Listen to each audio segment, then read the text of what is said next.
Hello mga freelancers and welcome back to my YouTube channel.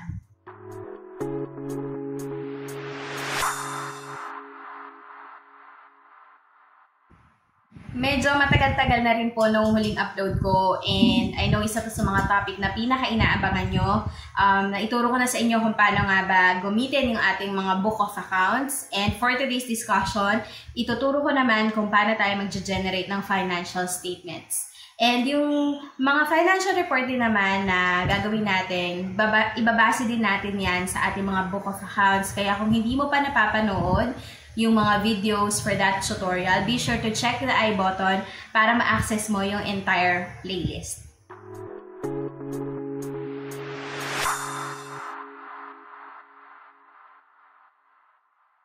Yung most common financial statement sa ating mga freelancers is yung income statement at saka balance sheet. And I think pahapiyaw ko na rin naman itong ma-discuss sa inyo during the ledger tutorial. Pero actually, aside from freelancers, same financial report din yung ginagawa ng mga iba pang individual taxpayers na professionals and single proprietors.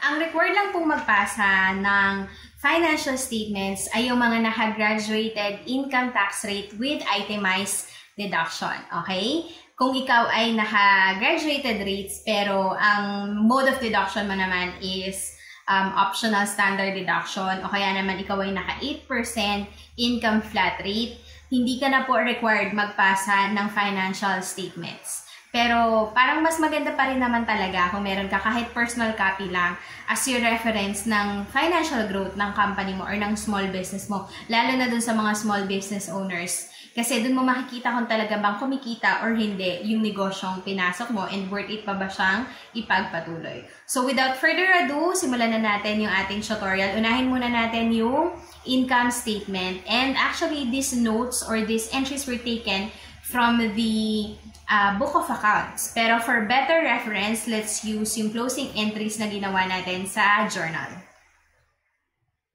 So sa paggawa po ng income statement, simple lang naman po yan. It's just revenue less all your expenses is equal to your net income.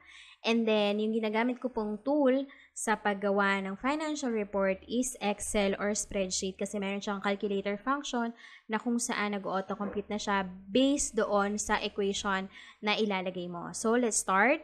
So, sa paggawa ng financial report, importante din na ilagay mo yung inyong business name or legal name kung ikaw ay freelancer. The word income statement, and then end of what year ba yung financial report na ginagawa mo. And then we have two groups here. Meron tayong revenue and expenses. Under revenue, ang ilalagay natin is yung service revenue at saka discount. So as you can see, ito yung snap photo ng aking journal entries or ng journal entries na ginagawa natin dun sa ating mga past tutorials. So, tinransfer ko lang siya dito, service revenue less discount. So, ayan, 425,000 and then 500. Okay? So, service revenue yung ginamit ko because I'm into freelancing and ang ino-offer ko is services. Pero kung ikaw, kung ang business mo is into sales, then ang tamang account name po na inyong gagamitin is sales revenue. So, let's now compute for our net revenue. Ang pag-compute niyan equals, i-click mo tong cell sa tapat ng service revenue and minus itong discount. And ayan, nag-auto-complete na siya. There will be instances na your business or your sa freelancing wala naman talagang discount. So you can just disregard this part and this equation. Pwedeng ilagay mo na lang agad dito service revenue and then yung total amount dito sa dulo. So let's go ahead with expenses or expense accounts. Ibase ulit natin siya dito sa journal entries or closing entries na ginawa natin. So, ayan. Okay, so as you can see, yung mga nakikita nyong expense dito sa journal entries is the same lang ng mga nandito. And then, yung amount, kinabi ko lang din. Again, this is based on the closing entries na ginawa natin. Okay? And then, kinopy ko lang din yung lahat ng amounts nila dito. So it's time to get the total of all our expenses.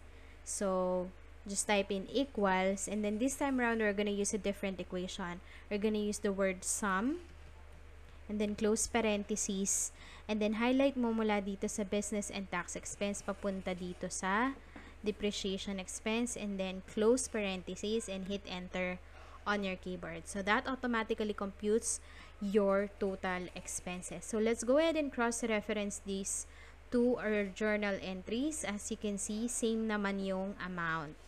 Okay? And then lastly, we're gonna go ahead and get our net income. So, kukunin lang natin yung difference ng revenue and expenses. So, that's equals, and then, click mo to, and then minus, and then click mo tong total ng expenses, and then hit enter. Yan. So, ganyan lang po kadali gumawa ng income statement. And additional reminder guys, if your gross annual sales or earnings exceed 3 million pesos, then that's the time that you need to submit an audited financial statement, or ibig sabihin, kailangan ng financial statement is audited ng isang independent certified public accountant. And with our example earlier, hindi naman umabot ng 3 million yung service revenue. So in this case, you can submit an audited financial statement or financial statement na not necessarily audited by an independent certified public accountant. Kindly refer to the video description below para sa part 2 ng ating video tutorial.